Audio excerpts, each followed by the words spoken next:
Ok. Ya sabes por qué estás en este video, ya sea para obtener otra perspectiva diferente o ya sea para revalidar tu opinión. En situaciones como esta es normal que pasen este tipo de polos opuestos. ¿Y esto por qué? En el último tiempo, cuando un shonen muy popular termina su serialización, el público general no está contento y la mayoría lo tilda como el peor final de la historia. Pasó con Kimetsu, pasó con Boku no Pico, pasó con Jujutsu Kaisen, también con el mismo Naruto en su momento. Y los ejemplos sobran. La realidad es que cuando te genera una expectativa tan grande durante años, es muy complicado llenarla. Tienes que ser muy creativo o creativa para poder lograr cumplir esa expectativa. Y en el caso de Chainsaw Man fue un poco XD. Así que hoy responderemos a la pregunta del video. ¿El final de Chainsaw Man es bueno o malo? Es increíble que haga un video opinión hablando del final de otro manga que no sea Kimetsu. Ese video está enlatadísimo. Antes de empezar, no olvides darle like, comentar, compartir el video y activar la campanita. Ya sin mucho más que agregar, comencemos.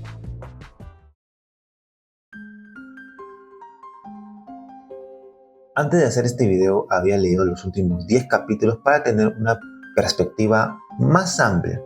Y qué bien que lo hice. Así que primero hay que repasar un poco el contexto de la situación. La realidad es que el mundo estaba en un punto de no retorno. Pochita se había comido a Mori, el cual, a diferencia de los demás demonios primordiales, ella era vital para el balance de la existencia. Y no exagero con esta afirmación. Esto ocasionó que todos en el mundo se volvieran inmortales, haciendo que todo el mundo se sumerja en un sufrimiento eterno. Debido a eso y a otras cuestiones más, Yoru había logrado un poder inimaginable, a tal punto de pelear de tú a tú contra el modo Berserk de Pochita. La pelea se extendió en todos los rincones del Japón, y para colmo de remate, las plagas habían aparecido, justamente porque como todos se volvieron inmortales, la fertilidad ya no existe. Ese diálogo de Mifune lo explica mejor. Puedes pausar el video para leerlo con más profundidad. El mundo como lo conocíamos era un lugar invivible. No sabemos qué hubiese pasado si Pochita escupía a Mori, pero teniendo en cuenta de que Yoru ya había alcanzado un poder inimaginable, pues la situación no hubiera mejorado mucho.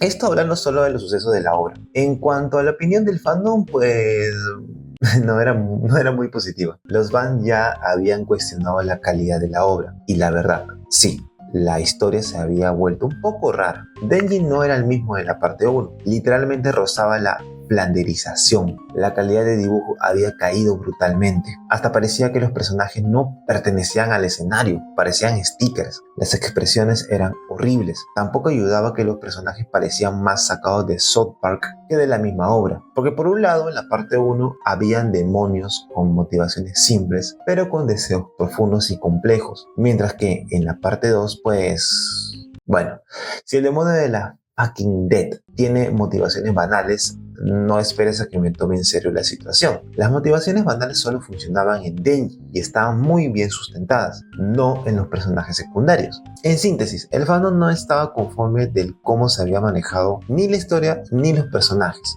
sobre todo Denji. Listo, explicado el contexto general, ahora sí opinemos del final.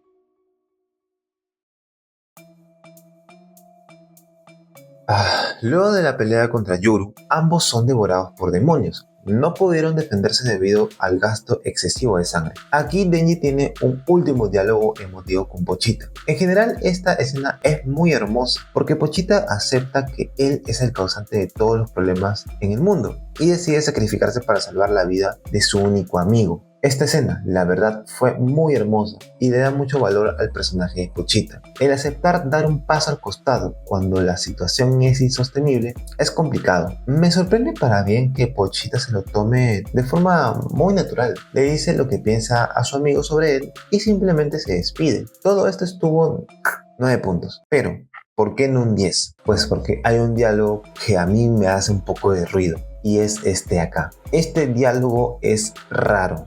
O sea, ¿me estás diciendo que Denji nunca se sintió satisfecho de cumplir su tan anhelado deseo o sueño, que era simplemente formar una familia, y prefería vivir en sus últimos momentos en la pobredumbre de una cabaña? O sea, es un poco conflictivo porque se puede interpretar de diversas formas. La primera, que Denji se sentía más feliz porque aún no había perdido algo valioso como un hogar. O la segunda, que Denji es un pendejo que piensa con la de abajo siempre.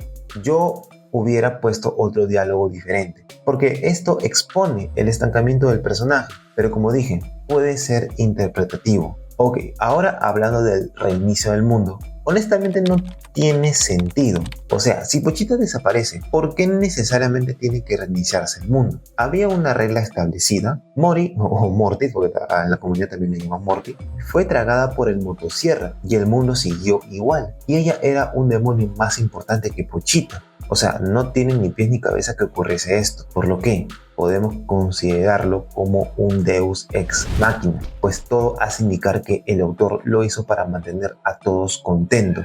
Esto lo tocaremos al final, así que hablemos de otra cosa. Con el reinicio del mundo, Denji es transportado al lugar donde vivía, justo antes del encuentro con el demonio de los zombies. Ok, el autor nos quiere dar a entender que hemos vuelto al punto de partida, lo cual es mentira, porque el verdadero punto de partida fue cuando Denji y Pochita se conocieron, o sea, cuando este era un niño. Y recordemos que fue justamente gracias a la pequeña motosierra que Denji se salva, porque si no, lo iban a hacer jamón, literal. Denji sin Pochita no podía derrotar a los demonios. No tiene sentido que el chico sobreviva años trabajando para los Yakuza sin Pochita. Lo chistoso es que Denji dice: todo fue un sueño. Man, la leyenda urbana de Capitán Tsubasa se hizo canon en Chainsaw Man.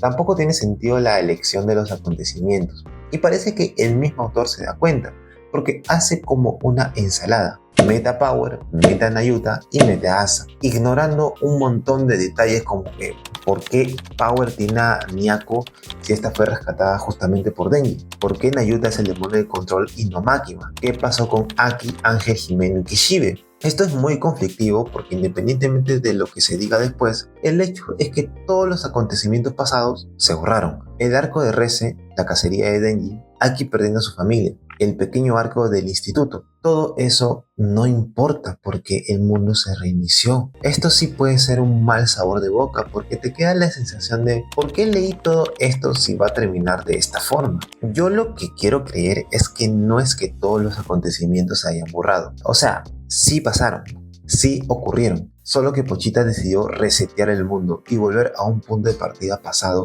y comenzar desde cero. Aún así, que sea un sueño o que se reiniciara el mundo a los DC Comics, los hechos son los hechos, lo pasado ya no importa realmente.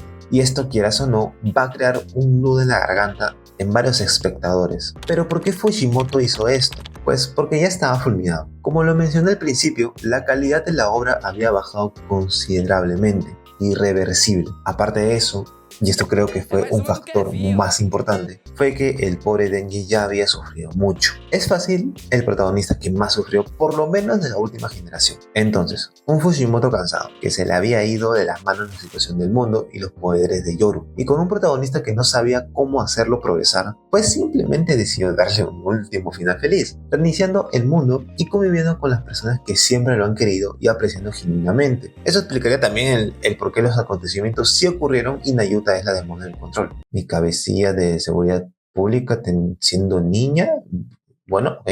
O sea, básicamente intentando hacer feliz a todo el fan. Ok, ante esta situación, cabe preguntarse, ¿cuál es el costo? Porque claro, a todos nos dio pena lo que pasó con Nayuta y Power, pero sus decesos tenían un propósito en la obra, traerlas de vuelta, sobre todo cuando en tu mundo dejas en claro que no necesariamente es así, pues como que no tiene mucho sentido, ¿me entienden? Solamente el tiempo lo dirá.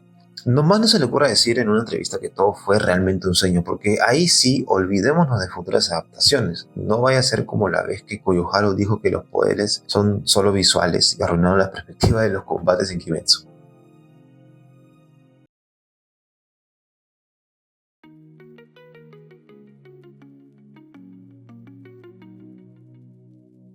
Está bien ser propositivo y arriesgado, pero el autor yo creo que se pasó. Se tomaron muchas decisiones que a los espectadores no les terminó de convencer. Asa no es mal personaje, pero le hicieron la de Gohan, y Denji pues simplemente no progresaba, hasta era irritante en algunas ocasiones. Decepcionante teniendo en cuenta que yo esperaba saber un poco más de Denji luego de la parte 1, y resultó que el tipo estaba al borde de la flanderización.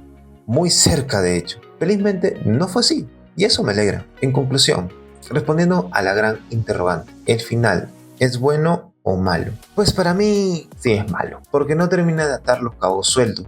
Y cuando lo hace de forma muy forzada. Y otro punto negativo es que este final puede afectar la perspectiva final del fan. Porque ya no verás el anime de la misma forma sabiendo cómo terminó todo. Y eso puede ser contraproducente para el futuro de la obra. Créame que es chocante que cuando te enteras de que nada de lo que transcurrió te hizo emocionar, te hizo llorar, te hizo enojar y te hizo sufrir, realmente pasó. Yo creo que el mayor pecado de Fujimoto fue que con este final medio que intentó hacer que todos estuvieran conformes y felices con el final. Y bueno, creo que un poco la historia o la vida muchas veces nos enseña a que si intentas hacer contentar a todo el mundo, al final no vas a poder contentar a nadie. Y vimos acá en el final, o sea, literalmente se tiró a la borda sucesos muy impactantes en el manga, la verdad. Y eso honestamente sí va a afectar, quieras o no, negativamente la opinión de muchos fans que estuvieron siguiendo la obra desde el principio. Pero bueno, esa es mi opinión final sobre Chainsaw Man.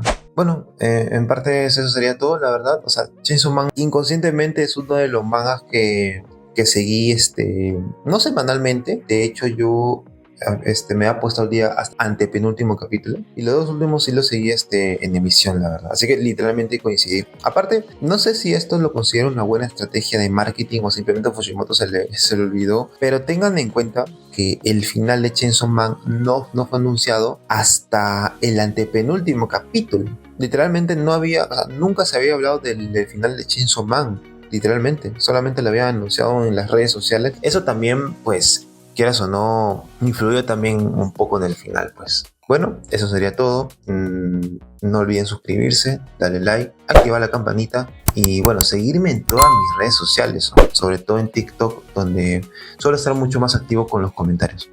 Y sobre todo puedes comentar acá, no solo porque me ayudarías muchísimo, sino porque eso ayudaría a posicionar el video más alto y que más gente pueda verlo. Bueno, así que sin nada más que decir, pues nos vemos en el siguiente video.